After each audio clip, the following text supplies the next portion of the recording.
Odysseus, Nymph, and Shipwreck. As dawn rose up from bed by her lordly mate Tithonus, bringing light to immortal gods and mortal men, the gods sat down in council, circling Zeus the Thunder King, whose power rules the world. Athena began, recalling Odysseus to her thoughts, the goddess deeply moved by the man's long ordeal, held captive still in the nymph Calypso's house. "Father Zeus, you other happy gods who never die, never let any sceptred king be kind and gentle now, not with all his heart, or set his mind on justice. No, let him be cruel and always practice outrage.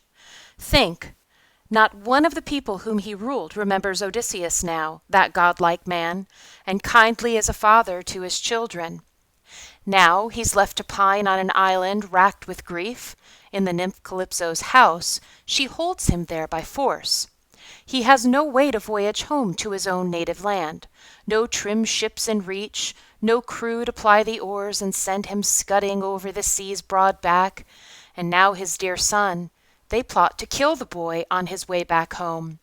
Yes, he has sailed off for news of his father, to holy Pylos first, then out to the sunny hills of Lacedaemon." "My child," Zeus, who marshals the thunderheads, replied, "what nonsense you let slip through your teeth. Come now, wasn't the plan your own? You conceived it yourself. Odysseus shall return and pay the traitors back. Telemachus, sail him home with all your skill. The power is yours, no doubt. Home to his native country, all unharmed, while the suitors limp to port, defeated battled men." With those words, Zeus turned to his own son Hermes. "You are our messenger, Hermes, sent out on all missions. Announce to the nymph with lovely braids our fixed decree. Odysseus journeys home, the exile must return. But not in the convoy of the gods or mortal men. No, on a lashed makeshift raft and wrung with pains, on the 20th day he will make his landfall, fertile Scheria, the land of Phaeacians, close kin to the gods themselves, who with all their hearts will prize him like a god, and send him off in a ship to his own beloved land, giving him bronze and hoards of gold and robes, more plunder than he could ever have won from Troy if Odysseus had returned intact with his fair share. So destiny ordains. He shall see his loved ones, reach his high-roofed house, his native land at last."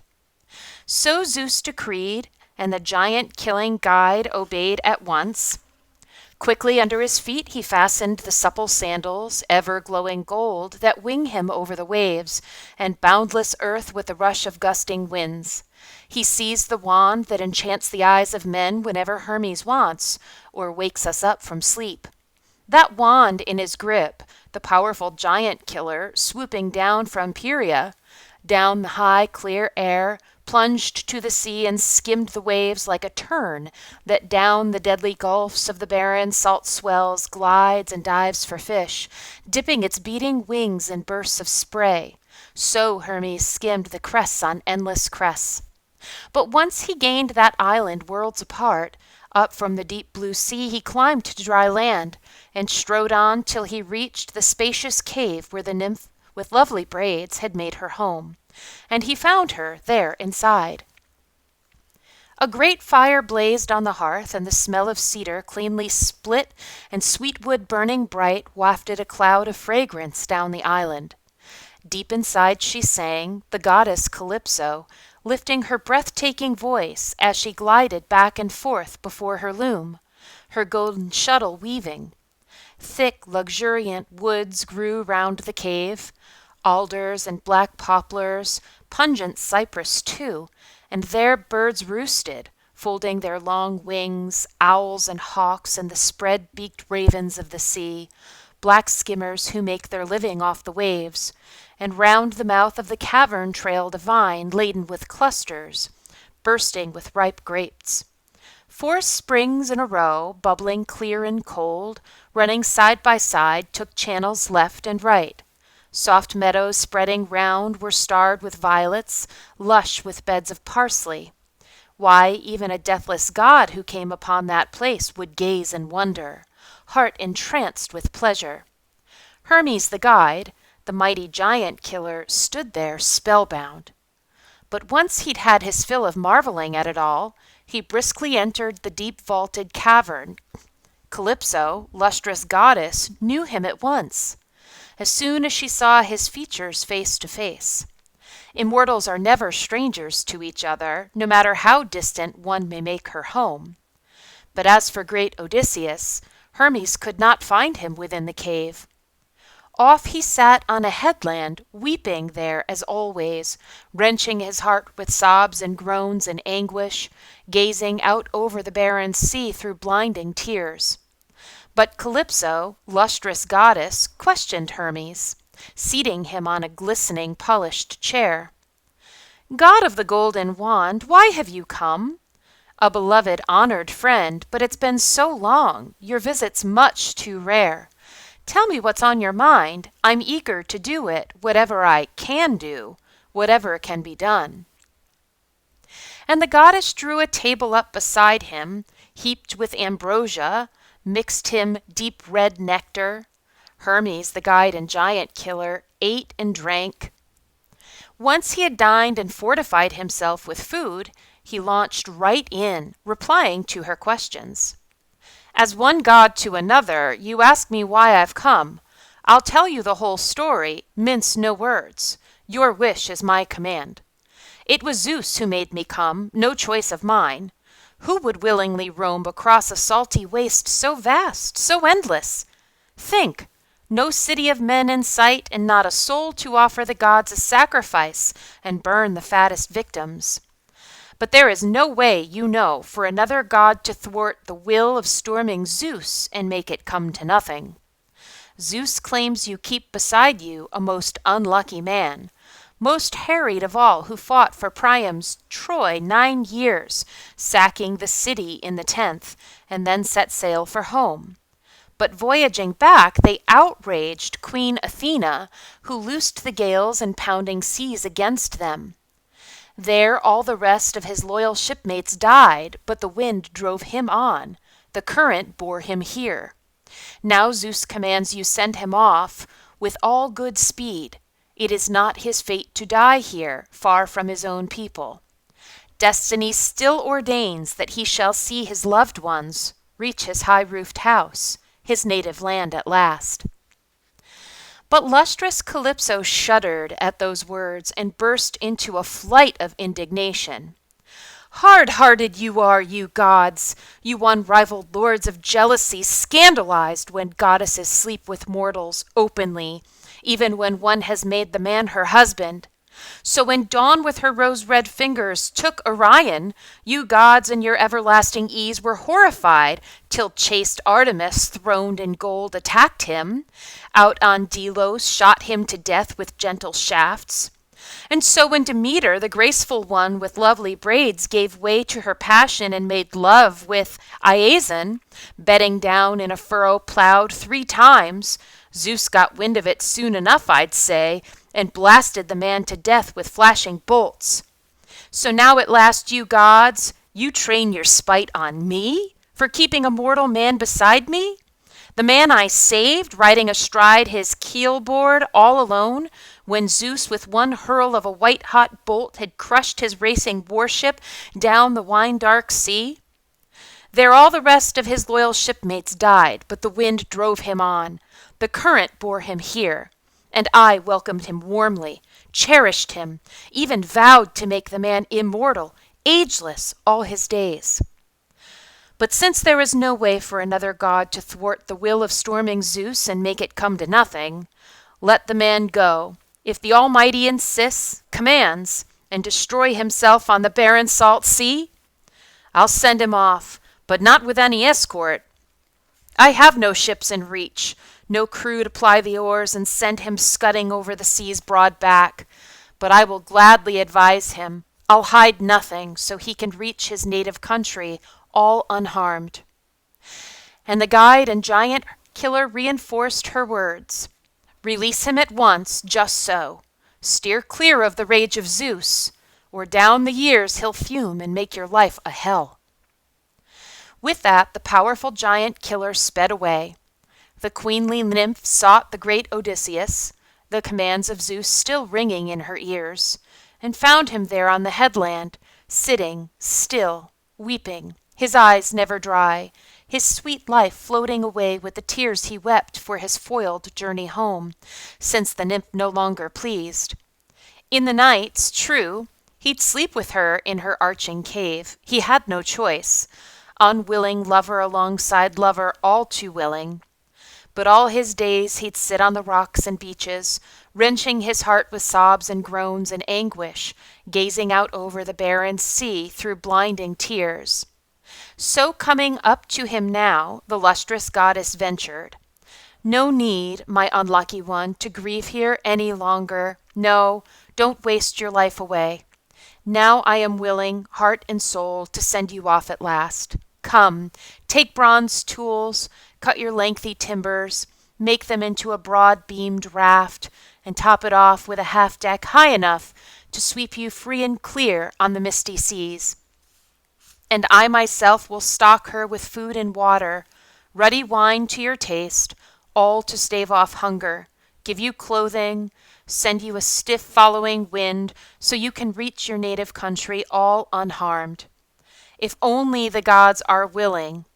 They rule the vaulting skies. They're stronger than I to plan and drive things home. Long-enduring Odysseus shuddering at that, and broke out in a sharp flight of protest. Passage home? Never! Surely you're plotting something else, goddess, urging me in a raft to cross the ocean's mighty gulfs, so vast, so full of danger, not even deep-sea ships can make it through, swift as they are and buoyed up by the winds of Zeus himself. I won't set foot on a raft until you show good faith, until you consent to swear, goddess, a blinding oath that never plot new intrigue to harm me. He was so intense the lustrous goddess smiled, stroked him with her hand, savored his name, and chided. Ah, what a wicked man you are, and never at a loss. What a thing to imagine, what a thing to say! Earth be my witness now, the vaulting sky above, and the dark cascading waters of the Styx. I swear by the greatest, grimmest oath that binds the happy gods, I will never plot some new intrigue to harm you. Never. All I have in mind and devise for you are the plans I'd fashion for myself if I were in your straits. My every impulse bends to what is right. Not iron, trust me. The heart within my breast, I am all compassion. And lustrous Calypso quickly led the way as he followed in the footsteps of the goddess. They reached the arching cavern, man and god as one, and Odysseus took the seat that Hermes just left, while the nymph sat out before him every kind of food and drink that mortal men will take. Calypso sat down face to face with the king, and the women served her nectar and ambrosia. They reached out for the good things that lay at hand, and when they'd had their fill of food and drink, the lustrous one took up a new approach. So then, royal son of Laertes, Odysseus, men of exploits, still eager to leave at once and hurry back to your own home, your beloved native land? Good luck to you, even so. Farewell! But if you only knew down deep what pains are fated to fill your cup before you reach that shore, you'd stay right here, preside in our house with me, and be immortal. Much as you long to see your wife, the one you pine for all your days, and yet I might just claim to be nothing less than she, neither in face nor figure. Hardly right, is it, for mortal woman to rival immortal goddess? How? In build? In beauty? Ah, great goddess, worldly Odysseus answered, don't be angry with me, please. All that you say is true, how well I know. Look at my wise Penelope. She falls far short of you. Your beauty, stature. She is mortal after all, and you never age or die. Nevertheless, I long, I pine, all my days to travel home and see the dawn of my return. And if a god will wreck me yet on the wine-dark sea, I can bear that too, with a spirit tempered to endure. Much have I suffered, labored long, and hard by now in the waves and wars. Add this to the total. Bring the trial on. Even as he spoke, the sun set, and the darkness swept the earth. And now, withdrawing into the cavern's deep recesses, long in each other's arms, they lost themselves in love. When young Dawn with her rose-red fingers shone once more, Odysseus quickly dressed himself in cloak and shirt, while the nymph slipped on a loose glistening robe, filmy, a joy to the eye, and round her waist she ran a brocaded gold belt, and over her head a scarf to shield her brow, then turned to plan the great man's voyage home. She gave him a heavy bronze axe that fit his grip, both blades well honed, with a fine olive haft lashed firm to its head. She gave him a polished smoothing adze as well, and then she led the way to the island's outer edge, where trees grew tall, alders, black poplars, and firs that shot sky high, seasoned, drying for years, ideal for easy floating. Once she'd shown her guest where the tall timbers stood, Calypso, the lustrous goddess, headed home again. He set to cutting trunks. The work was done in no time. 20 in all he felled. He trimmed them clean with his axe and split them deftly, trued them straight to the line. Meanwhile the radiant goddess brought him drills. He bored through all his planks and wedged them snugly, knocking them home together, locked with pegs and joints. Broad in the beam and bottom flat as a merchantman when a master shipwright turns out her hull, so broad the craft Odysseus made himself. Working away at speed, he put up half decks, pinned to close-set ribs, and a sweep of gunwales rounded off the sides. He fashioned the mast next and sank its yard in deep, and added a steering oar to hold her right on course. Then he fenced her stem to stern with twigs and wicker, bulwark against the sea surge, floored with heaps of brush. And lustrous Calypso came again, now with bolts of cloth, to make the sail. And he finished that off, too, expertly. Braces, sheets, and brails, he rigged all fast on board, then eased her down with levers into the sunlit sea. That was the 4th day, and all his work was done. On the 5th, the lovely goddess launched him from her island, once she had bathed and decked him out in fragrant clothes.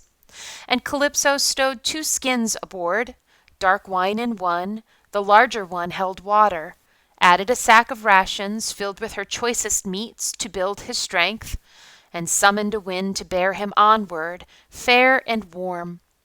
The wind lifting his spirits high, royal Odysseus spread sail, gripping the tiller, seated astern, and now the master mariner steered his craft, sleep never closing his eyes, forever scanning the stars, the Pleiades and the ploughman late to set, and the great bear that mankind also calls the wagon. She wheels on her axis, always fixed, watching the hunter, and she alone is denied a plunge in the ocean's baths. Hers were the stars the lustrous goddess told him to keep hard to port as he cut across the sea, and 17 days he sailed, making headway well. On the 18th, shadowy mountains slowly loomed, the Phaeacians' island, reaching toward him now over the misty breakers, rising like a shield. But now Poseidon, god of the earthquake, saw him just returning home from his Ethiopian friends. From miles away on the Solymi mountain range, he spied Odysseus sailing down the sea, and it made his fury boil even more. He shook his head and rumbled to himself, "Outrageous! Look how the gods have changed their minds about Odysseus, while I was off with my Ethiopians. Just look at him there, nearing Phaeacia's shores, where he's fated to escape his noose of pain that's held him until now. Still my hopes ride high. I'll give that man his swamping fill of trouble." With that, he rammed the clouds together, both hands clutching his trident, churned the waves into chaos, whipping all the gales from every quarter, shrouding over in thunderheads the earth and sea at once, and night swept down from the sky. East and south winds clashed, and the raging west and north sprung from the heavens, roiled heaving breakers up, and Odysseus's knees quaked, his spirit too. Numb with fear, he spoke to his own great heart. Wretched man, what becomes of me now at last? I fear the nymph foretold it all too well. On the high sea, she said, before I can reach my native land, I'll fill my cup of pain.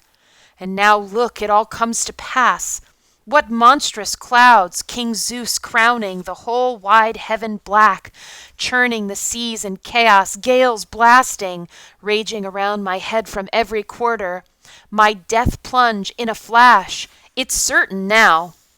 3, 4 times blessed, my friends in arms who died on the plains of Troy those years ago, serving the sons of Atreus to the end. Would to God I'd died there too, and met my fate that day the Trojans, swarms of them, hurled at me with bronze spears, fighting over the corpse of proud Achilles. A hero's funeral then, my glory spread, my comrades. Now what a wretched death I'm doomed to die. At that, a massive wave came crashing down on his head, a terrific onslaught spinning his craft round and round. He was thrown clear of the decks, the steering oar wrenched from his grasp, and in one lightning attack the brawling gale wind struck full force, snapping the mast midshaft and hurling the sail and sail yard far across the sea.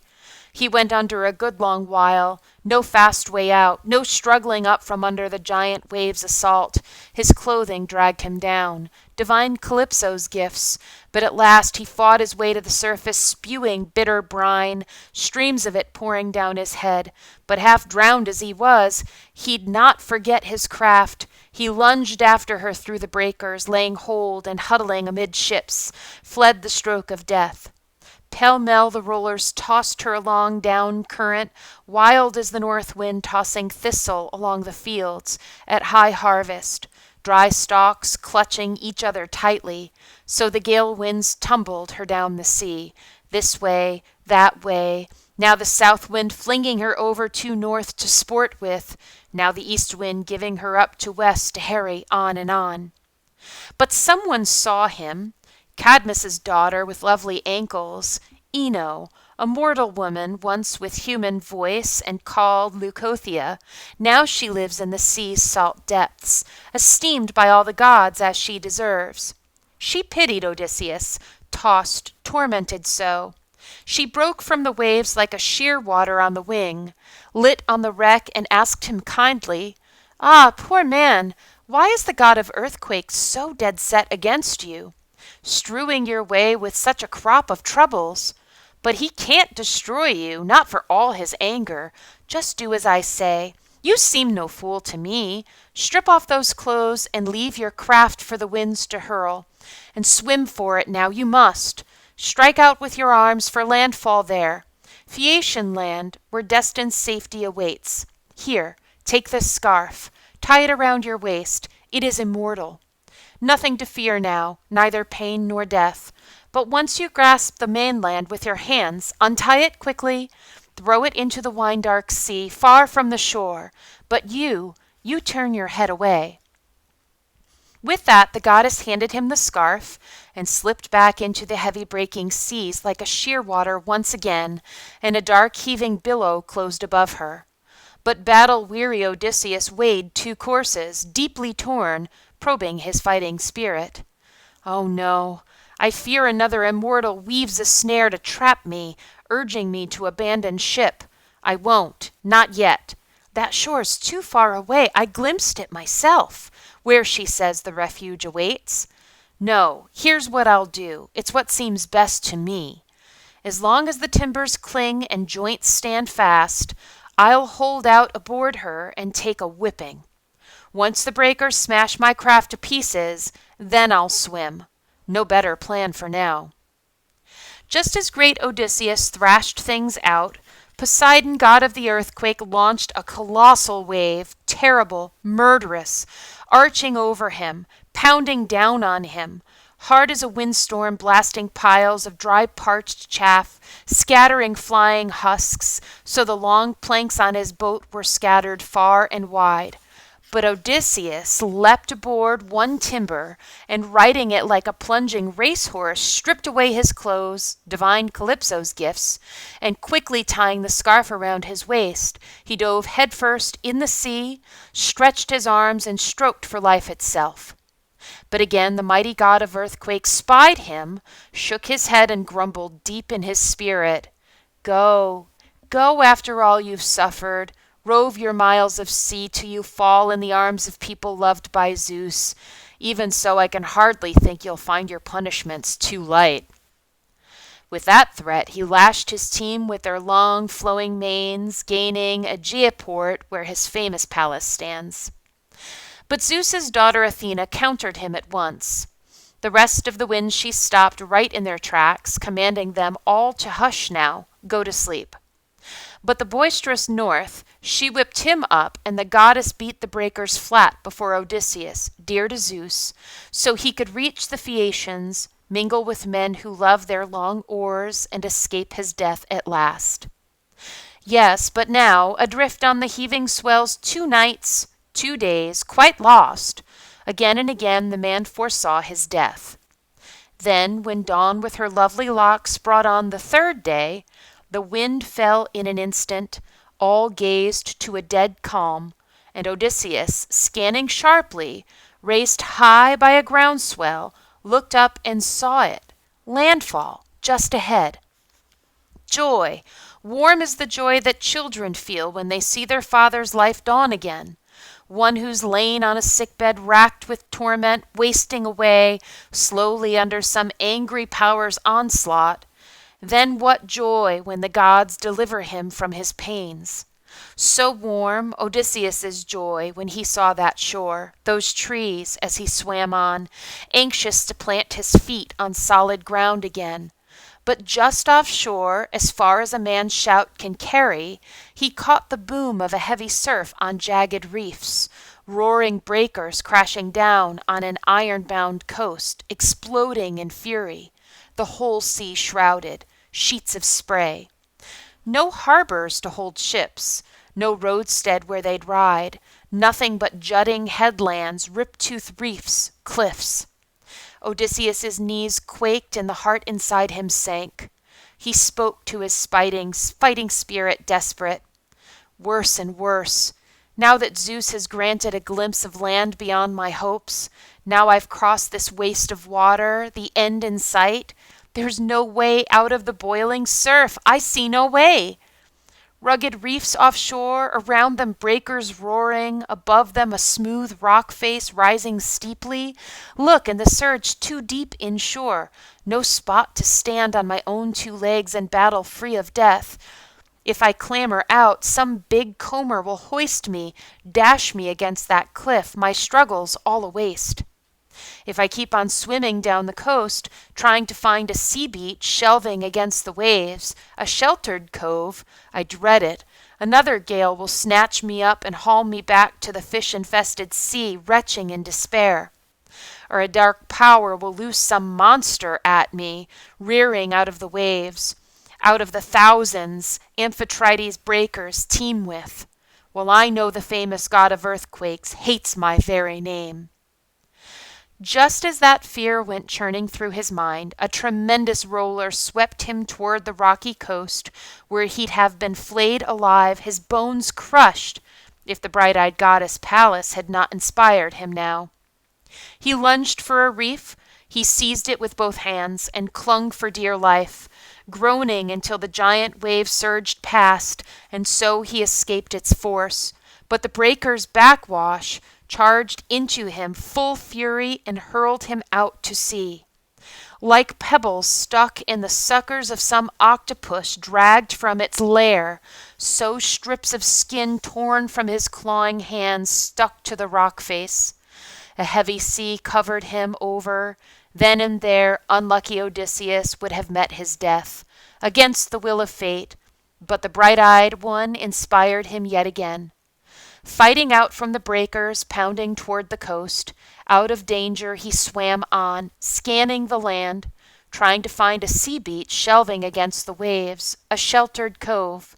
A stroking hard he came abreast of a river's mouth, running calmly, the perfect spot, he thought, free of rocks, with a windbreak from the gales. As the current flowed, he felt the river's God and prayed to him in spirit. Hear me, Lord, whoever you are. I've come to you, the answer to all my prayers. Rescue me from the sea Lord's curse. Even immortal gods will show a man respect, whatever wanderer seeks their help, like me. I throw myself on your mercy, on your current now. I have suffered greatly. Pity me, Lord. Your suppliant cries for help. So the man prayed, and the god stemmed his current, held his surge at once, and smoothing out the swells before Odysseus now, drew him safe to shore at the river's mouth. His knees buckled, massive arms fell limp. The sea had beaten down his striving heart, his whole body swollen, brine aplenty gushing out of his mouth and nostrils. Breathless, speechless, there he lay, with only a little strength left in him. Deathly waves of exhaustion overwhelmed him now. But once he regained his breath and rallied back to life, at last he loosed the goddess's scarf from his body, dropped it into the river flowing out to sea, and a swift current bore it downstream, and suddenly Ino caught it in her hands. Struggling up from the banks, he flung himself in the deep reeds. He kissed the good green earth and addressed his fighting spirit, desperate still.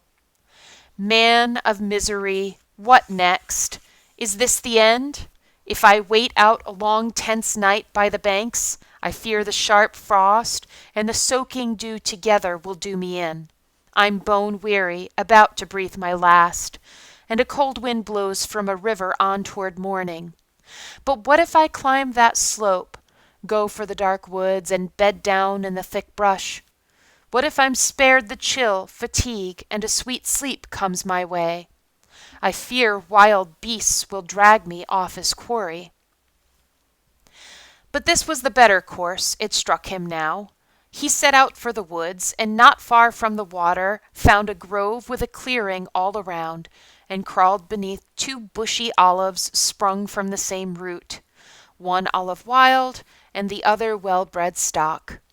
No sodden gusty winds could ever pierce them, nor could the sun's sharp rays invade their depths, nor could a downpour drench them through and through, so dense they grew together, tangled side by side.